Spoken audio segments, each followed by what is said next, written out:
Hello नमस्कार दोस्तों मेरा नाम है पिंकू यादव और आप देख रहे हैं हमारा यूट्यूब चैनल मिस्टर ज्ञान एक्सपेरिमेंट।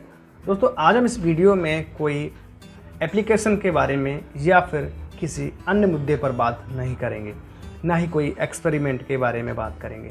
दोस्तों आज हम इस वीडियो के माध्यम से आप लोगों को एक ऐसी घटनाओं से अवेयर करेंगे जिससे कि हमारे देश में या फिर हमारे लोगों में बहुत लोग उसके शिकार होते हैं।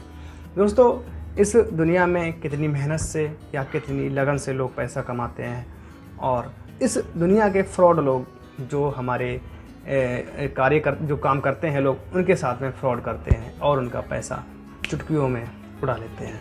जी हाँ दोस्तों, आज हम उसी मुद्दे पर बात करेंगे। हमारी ज़िंदगी में जब से स्मार्टफोन आया है तब से हम सब लोग स्मार्टफोन पर एक निर्भर से हो चुके हैं। जी हाँ दोस्तों, पहले स्मार्टफोन नहीं था तो इतने फ्रॉड नहीं होते थे। जब से स्मार्टफोन आया है तब से लोग अपने अपने घरों में बैठ कर के लाखों करोड़ों या फिर बहुत सारे पैसे गबन कर लेते हैं, वो भी चुटकियों में। दोस्तों हम ऐसे मुद्दे पर बात करेंगे जो कि मेरे साथ में हुआ है और मेरी आंखों के सामने हुआ है, जबकि इन सारी बातों से मैं बहुत ही ज़्यादा परे हूँ। मुझे ये सारी बातों के बारे में बहुत ही ज़्यादा नॉलेज है और मैं इन सब का बातों का बहुत ही ज़्यादा ध्यान रखते हैं।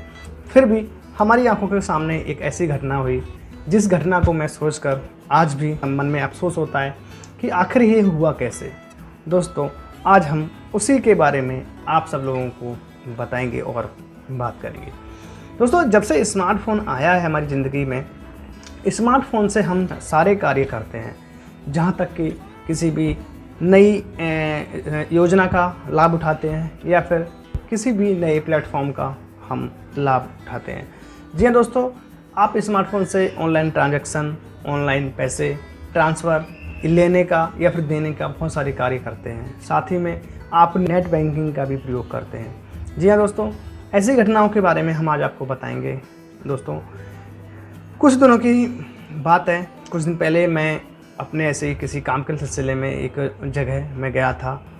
उस जगह पर जब मैं पहुंचा और मैंने देखा, मैं और मेरा दोस्त चंदन दोनों एक साथ हम गए और जाने के बाद मैं एक दुकान पर, एक शॉप पर मैं वहां चढ़ा और जैसे मैं शॉप पर पहुंचा और मैंने वहां बैठने के बाद दुकानदार से मेरी बात हुई। जो वहाँ का शॉप ऑनर था उससे मेरी बात हुई और शॉप ऑनर से बात होने के बाद मैं उस समय दोस्तों गूगल में काम करता था और गूगल में काम करते करते मैं वहाँ पहुँचा और मैं वहाँ पहुँचने के बाद मैंने वार्तालाप शुरू की। बातें हुई थोड़ी बहुत बातें होने के बाद मैं उस दुकानदार से मेरी जान परिचय हो गई। और इसी के साथ साथ जब मेरी बातचीत के दौरान उस दुकानदार ने मुझसे कहा कि सर, अगर आपके पास ऑनलाइन पैसे या फिर ऑनलाइन प्लेटफॉर्म आप यूज़ करते हैं तो हमारा एक रिलेटिव में एक रिलेशन है, उसको कुछ पैसे की ज़रूरत है। आप ऐसा कीजिए, आप कुछ पैसे यानी जो पैसे मैं बताऊंगा उतने पैसे आप उसको ट्रांसफ़र कर दीजिए और मैं आपको यहाँ कैश दे दूँगा। मैंने कहा ठीक है, ऐसे हमें कोई दिक्कत नहीं है, आप मुझे कैश दे देना और मैं जो पैसे आप बताएंगे मैं उतने ही पैसे उनको ट्रांसफ़र कर दूँगा। बोले ठीक है। और उन्होंने क्या काम किया, उस बंदे से, जिस बंदे से जो उनका जानने वाला था, जो जान परिचय का था, उन्होंने कॉल किया। फ्रेंड्स, कॉल करने के बाद उन्होंने उससे बात की। बात करने के बाद उसने जो भी, मुझसे पहले ही बात हो चुकी थी, मुझे आई डोंट नो, मैं इसके बारे में नहीं जानता, फिर भी उन्होंने मुझसे कहा कि ये मेरे रिलेशन में मेरे जो बड़े भाई हैं उनका ब्रदर इन लॉ है, यानी कि उनका बड़ा साला है और इसके पास कुछ पैसे की ज़रूरत है, इसे पैसे की कुछ सख्त नीड है। तो उसने उस बंदे से कहा कि आप ऐसा कीजिए सर, इनको कुछ पैसे ट्रांसफ़र कर दीजिए, मैं आपको यहाँ कैश दे दूँगा। तो मैंने कहा ठीक है, मैं भेज दूँगा। तो उन्होंने कहा ठीक है। उस बंदे ने उनसे क्वेश्चन किया कि इनसे मालूम करो कि ये कौन कौन सा एप्लीकेशन यूज़ करते हैं, गूगल पे, फ़ोनपे या फिर पेटीएम। मैंने कहा मैं तो गूगल पे यूज़ करता हूँ, अदर कोई मैं प्लेटफॉर्म या ऑनलाइन ट्रांजैक्शन एप्लीकेशन में यूज़ नहीं करता। तो उसने कहा कि ठीक है, इनसे कहो अगर पेटीएम या फिर फ़ोनपे यूज़ करते हैं तो मैं इनको कुछ पैसे ट्रांसफ़र करूँगा और ये मुझे वो पैसे वापस कर दें, क्योंकि मैं गूगल पे नहीं यूज़ करता, मुझे पेटीएम से या फ़ोनपे से यूज़ मतलब इसे ट्रांसफ़र मुझे रिटर्न पैसे वापस यानी कि दें। मैंने कहा ठीक है, मेरी बात कराइए। और मैंने उस बंदे से बात की और उसने मुझसे बात करवाई। मैंने बात की जब, और बात करने के बाद फिर मैंने कहा लो चंदन, इससे बात करो और जो ये पैसे मांगता है इसे पैसे ट्रांसफ़र कर दो, हम पे क्या फ़र्क पड़ता है, हम उससे पैसे वापस ले लेंगे, कोई दिक्कत नहीं है। ठीक है, चंदन ने बात की। चंदन से उसने एक सवाल किया, वो सवाल मुझे बहुत ही ज़्यादा अफसोस में डाल दिया। उसने कहा आप ऐसा बताइए आपके अकाउंट में टोटल कितने पैसे हैं। तो चंदन ने कहा आपको पैसे से मतलब है, जो पैसे आपको चाहिए मैं वो आपको ट्रांसफ़र कर दूंगा, आपको कितने पैसे हैं या कितने पैसे मेरे अकाउंट में नहीं हैं उससे आपको क्या फ़र्क पड़ता है, आप ऐसा सवाल क्यों कर रहे हैं। उसने कहा नहीं, मैं ऐसे ही पूछ रहा हूँ, तो अगर आपके पास ज़्यादा पैसे हैं तो मैं ज़्यादा पैसे आपसे ले लूँगा, मैं आपको रिटर्न कर दूँगा। तो चंदन ने कहा वो बात छोड़िए, आप ऐसा कीजिए कितने पैसे आपको चाहिए मैं उतने पैसे आपको देता हूँ। उसने कहा ठीक है, आप ऐसा कीजिए, मुझे 3000 रुपये आप दे दीजिए। तो चंदन ने कहा मैं 3000 रुपये अभी नहीं दे सकता, आपको मैं बाद में दूंगा, पहले मैं 2000 रुपये आपको ट्रांसफ़र करता हूँ, आप अपना मुझे नंबर सेंड कीजिए। उसने नंबर बताया, बोले इसी नंबर पर सेंड कर दीजिए आप। उसने क्या काम किया, नंबर नहीं बताया, उसने एक मेरे साथ में गेम खेला, एक चाल खेली। वो चाल ये थी, उसने फ़ोन पे पर नोटिफिकेशन भेजा। उसने सबसे पहले मेरे दोस्त का नंबर पूछा, बोले किस नंबर से आप फ़ोन पे यूज़ करते हैं, और मेरे दोस्त ने कहा मैं इसी नंबर से फ़ोन पे यूज़ करता हूँ, जो मैं नंबर आपको बताऊँगा। और मेरे फ्रेंड ने उसको नंबर बताया। नंबर बताने के जस्ट दौरान बात फ़ोन नहीं कट पाया। फ़ोन कटने से पहले उसने एक नोटिफिकेशन हमारे दोस्त के फ़ोन पे पर भेजा, और फ़ोन पे पर नोटिफिकेशन भेजा। देन उसके बाद उसके फ़ोन पर एक 2000 रुपये यानी 2000 रुपये का एक नोटिफिकेशन आया। और जब नोटिफिकेशन आया तो उसने देखा, उसने फ़ोन तो कट गया। फ़ोन कटने के बाद उसने कहा अरे पिंकू, ये तो यार ऐसा है, ये पैसे इसने नोटिफिकेशन भेजा, इस पर मैं जैसे क्लिक करूँगा और मेरा ये यूपीआई मांगेगा तो मैं अगर डाल दूँगा तो मेरे पैसे डिडक्ट हो जाएंगे, मेरे पैसे कट जाएंगे। तो मैंने कहा हाँ ये तो है, जब हम यूपीआई पिन लगाएंगे और उसको जब क्लिक करेंगे तो पैसे तो कट जाएंगे मेरे अकाउंट से। लेकिन इसने तो कहा था कि पहले हम आपके पास पैसे भेज रहे हैं, उसके बाद पैसे आप मुझे ट्रांसफ़र कर देना, रिटर्न कर देना। तो मेरे दिमाग में एक ख्याल आया, एक वो आया। मैंने सोचा यार क्यों ऐसा ही कर रहा है, ये बंदा ऐसा तो नहीं करना चाहिए, मुझे ऐसा लग रहा है ये फ्रॉड कॉल है इसके पास, और इसको इसे बहला दिया गया है, इसको एक दिमाग में इसके बिठा दिया गया मैं इसका साला हूँ, उसके बड़े भाई का साला हूँ। मैंने ये बात बिल्कुल भी उससे नहीं बोली। मैंने कहा भैया ये जो पैसे हैं, अगर ये क्लिक करता है, ये उस पर ओके करता है, तो ये पैसे इसके अकाउंट से कट जाएंगे। जब इसके अकाउंट से कट जाएंगे तो इसने तो पैसे भेजे ही नहीं है। तो बोला ऐसा है? हाँ ऐसा ही है भाई। बोला ठीक है, आप ओके कीजिए, जो भी होगा मैं दे दूँगा। ठीक है, मैंने क्या काम किया, चंदन से फ़ोन लिया अपने हाथ में, और फ़ोन लेने के बाद मैंने उसमें यूपीआई पिन लगाया और क्लिक कर ओके कर दिया।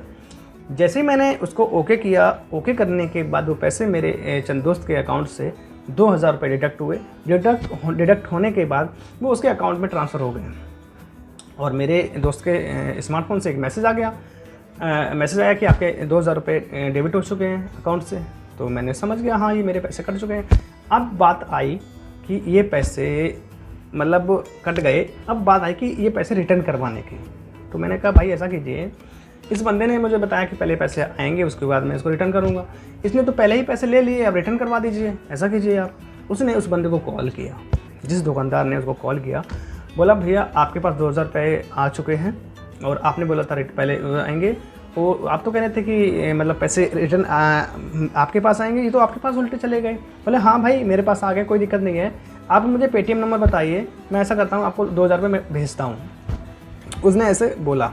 तो मैंने कहा भाई मैं पेटीएम यूज़ नहीं करता, मेरा दोस्त भी पेटीएम यूज़ नहीं करता था, मैं फ़ोन पे गूगल पे यूज़ करता था, कोई दिक्कत नहीं है। वो बोला पेटीएम होगा तो मैं रिटर्न कर दूँगा।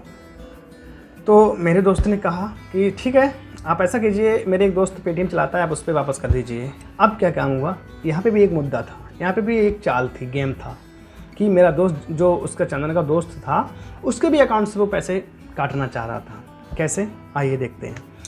उसने क्या काम किया, चंदन ने उस दोस्त को कॉल किया कि राहुल ऐसा है, हम आपको एक नंबर देते हैं और आप ऐसा कीजिए, मुझे किस नंबर से आप पेटीएम यूज़ करते हैं वो नंबर मुझे बताइए, हमारे 2000 रुपये आपके अकाउंट में आएंगे, वो मुझे बाद में वापस कर देना।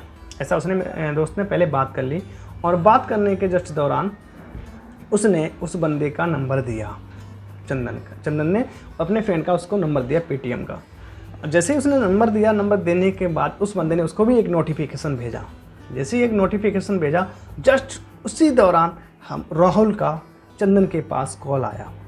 बोले चंदन भाई, ये नंबर उसने रिटर्न लेने के लिए पैसे नहीं भेजा है, इसने एक नोटिफिकेशन भेजा है, जो मैं उस नोटिफिकेशन पर क्लिक करूँगा तो ये पैसे डिडक्ट हो जाएंगे, हमारे अकाउंट से कट जाएंगे, वो हमें नहीं मिलेंगे। तो चंदन बोला वहीं रुक जाना, आप उसमें कुछ मत करना, उसे हटा दो। ठीक है, ऐसा हुआ, और ऐसा होने के बाद वो फ़ोन उसने कटवा दिया, और उस नोटिफिकेशन में हमने क्लिक नहीं होने दिया। अब बात आती है उस दुकानदार से कि भैया ऐसा कीजिए, आप फ़ोनपे या फिर गूगल पे से पैसे रिटर्न करवाइए, पेटीएम से हम चलाते नहीं हैं और पेटीएम से हमें कोई संबंध नहीं है, हम पेटीएम से पैसे नहीं लेंगे। दूसरी बात यह है, वो दूसरे और पैसे काटना चाह रहा था, मतलब और पैसे लेना चाह रहा था हमारे अकाउंट से। ऐसा मुद्दा आया, ऐसी बात आई।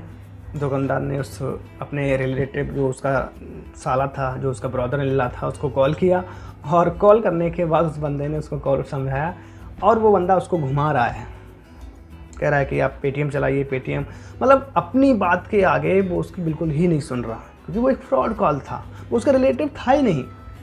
अब क्या काम हुआ, मुझे अंदर से बहुत ज़्यादा एकदम गुस्सा आ रहा था, बहुत ज़्यादा मेरे अंदर से आग लग रही थी, और मैंने क्या काम किया, मेरी बात कराइए। मैंने उस बंदे से फ़ोन लिया, और फ़ोन करने के दौरान मैंने उससे बात की। बात करने के बाद मैंने उससे कहा कि जब तुम्हें पैसे ही वापस करने हैं, जब तुम्हें पैसे ही रिटर्न करने हैं, तो आप पेटीएम, फ़ोनपे, गूगल पे क्या ले आया? आपको पैसे किसी भी एप्लीकेशन से आप वापस कर सकते हैं। आप ऐसा कीजिए, तो गूगल पे कीजिए या फिर फ़ोनपे पे मुझे पैसे रिटर्न वापस कीजिए। बंदा डर गया।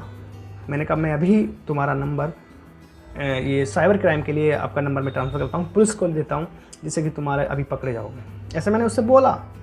बंदा डर गया, और डरते ही उसने कॉल काट दिया।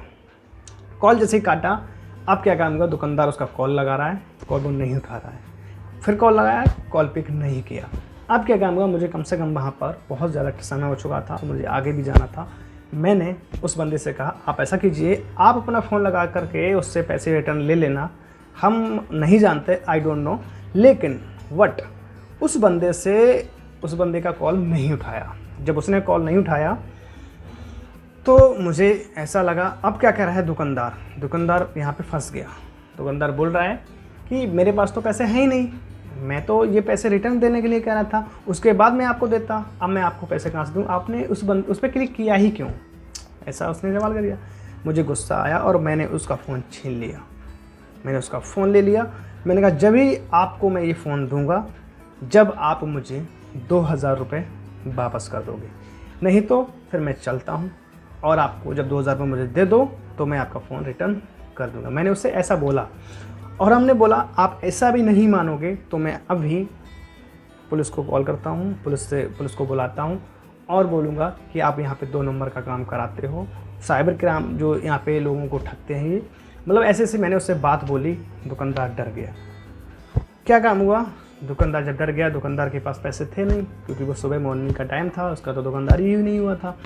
और उसने एक तो उसका फ़ोटो स्टूडियो का दुकान था, फ़ोटो स्टूडियो चलाता था, प्लस में उसमें साइबर कैफ़े का भी काम करता था। इस वजह से वो और भी डर गया। मैंने कहा आप साइबर कैफ़े चलाते हो, साइबर कैफ़े के दौरान आप बीच में लोगों से पैसे ट्रांसफ़र कराते हो और उनको ठगते हो, और जो आपका जो आप अपने रिलेशन का नाम लेकर के लोगों से पैसे अकाउंट से आप उनसे चोरी कराते हो।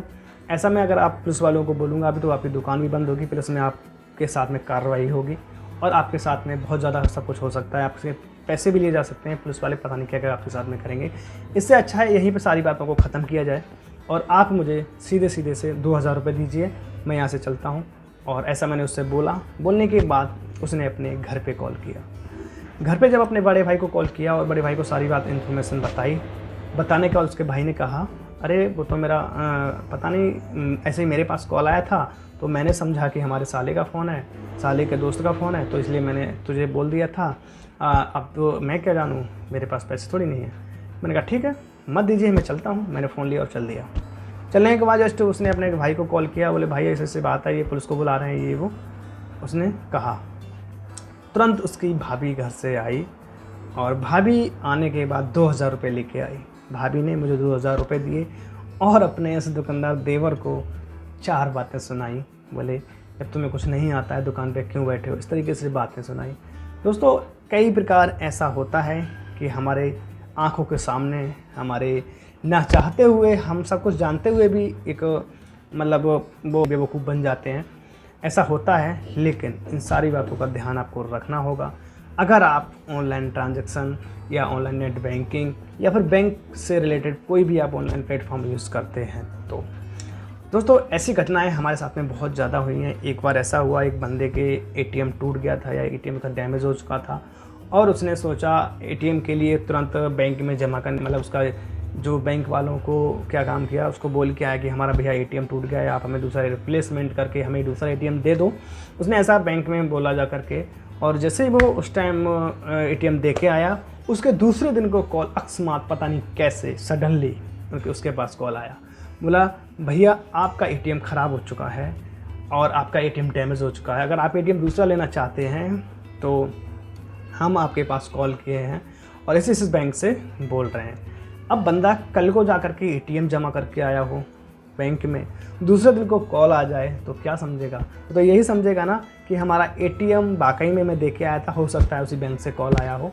तो उसने सारी इन्फॉर्मेशन उससे पूछी। बोला हाँ हमारा एटीएम है, टूट गया है और मैं बैंक में देकर आया हूँ, अभी तक मेरा रिप्लेसमेंट एटीएम होके नहीं आया है। उसने ठीक है आप ऐसा कीजिए, एटीएम का नंबर सब कुछ बताइए, मैं आपके पास एक ओटीपी जाएगा, ये वो सारी बातें उसने पूछी और फ़ोन पर ही सारी बातें उनसे इन्फॉर्मेशन ले ली। लेने के बाद उसने सारे पैसे उसके अकाउंट से निकाल लिए। उसके पास एसएमएस आ रहे हैं, धड़ाक धड़ाक धड़ाक से एसएमएस आ रहे हैं, बस पैसे कटते जा रहे हैं। बंदा कुछ कर भी नहीं पा रहा है, बस सोचते जा रहा है मैं क्या करूं। ऐसी घटनाएं होती हैं हमारे साथ में और हम लोग कुछ कर भी नहीं पाते। हमारे देश की गवर्नमेंट, साइबर क्राइम कुछ नहीं कर पाता, क्योंकि आम लोग, आम जनता है ही ऐसी, क्या कर सकते हैं। दूसरी बात, हमें अपना सुरक्षित रहने के लिए हमें अपना खुद ख्याल रखना होगा और इन सारी बातों का ध्यान रखना होगा। काफ़ी लोग क्या काम करते हैं, अपने स्मार्टफोन से अगर उनका कोई बैंक में प्रॉब्लम या फिर किसी में भी प्रॉब्लम हो जाती है तो वो गूगल से नंबर सर्च करके सर्विस सेंटर को कॉल करते हैं। मेरी आप लोगों से दरख्वास्त है, आप लोगों से अपील है, आप लोगों से मैं बताना चाहूँगा कभी भी आप ऐसा ना करें। आप किसी भी वेबसाइट या गूगल पर किसी भी कस्टमर केयर का नंबर सर्च ना करें, क्योंकि उसमें फ्रॉड कॉल, अपना नंबर, फ्रॉड लोग होते हैं अपना नंबर एक वेबसाइट के थ्रू उसमें डाल के रखते हैं, जिससे कि कोई अगर सर्विस सेंटर के नाम पर कॉल करता है तो वो सारी इन्फॉर्मेशन उससे पूछते हैं। पूछने के साथ साथ जो लोग नहीं जानते हैं वो सारी बातें उनको बताते हैं, शेयर करते हैं और शेयर करने के साथ साथ सारे पैसे उनके अकाउंट से काट लेते हैं। दोस्तों ऐसी घटनाओं से बचें, सावधान रहें, सुरक्षित रहें और साथ ही साथ अपना ख्याल रखें। जब भी आप कभी किसी एप्लीकेशन या किसी भी बैंक या फिर किसी का कस्टमर केयर का नंबर आप निकालें तो सबसे पहले आप जिस एप्लीकेशन को यूज़ करते हैं उसमें उस सर्विस सेंटर का नंबर होता है। अगर वहाँ पे भी आपको सर्विस सेंटर का नंबर या कॉल सेंटर का नंबर या फिर आपके हेल्पलाइन नंबर नहीं मिलता है तो आप किसी भी बैंक, एटीएम या फिर किसी भी आप जो बैंक यूज़ करते हैं उसकी ऑफिशियल वेबसाइट पर जाएं। ऑफिशियल वेबसाइट पर जाएंगे तो आपकी सुरक्षा, आप सेफ़ रहेंगे, वरना आप कहीं भी लुट सकते हैं और आपके पैसे कट सकते हैं। ऐसा मैं इसलिए बोल रहा हूँ कि बहुत सारी घटनाएं, बहुत सारे ऐसे क्राइम हो रहे हैं जिससे कि हमारे लोग बेवकूफ़ बन करके सारे अकाउंट के पैसे कट जाते हैं और बेचारे वो कुछ नहीं कर पाते हैं।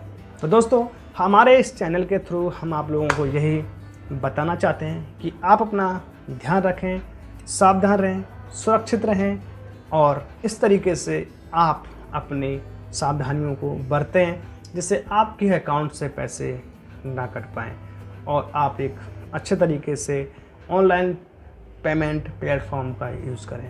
दोस्तों कभी भी कोई ऑनलाइन पेमेंट प्लेटफॉर्म आपके साथ में घटना नहीं करता, कोई भी आपके साथ में गलत कार्य नहीं करता। उसके आड़ में, उसके परछाई में बहुत सारे लोग गलत काम करते हैं, फ्रॉड काम करते हैं, जिससे कि ऑनलाइन ट्रांजैक्शन प्लेटफॉर्म का नाम बदनाम होता है और उसे लोग चोर या गलत साबित कर देते हैं। फ्रेंड्स, मिलते हैं अगले वीडियो में, तब तक के लिए जय हिंद जय भारत।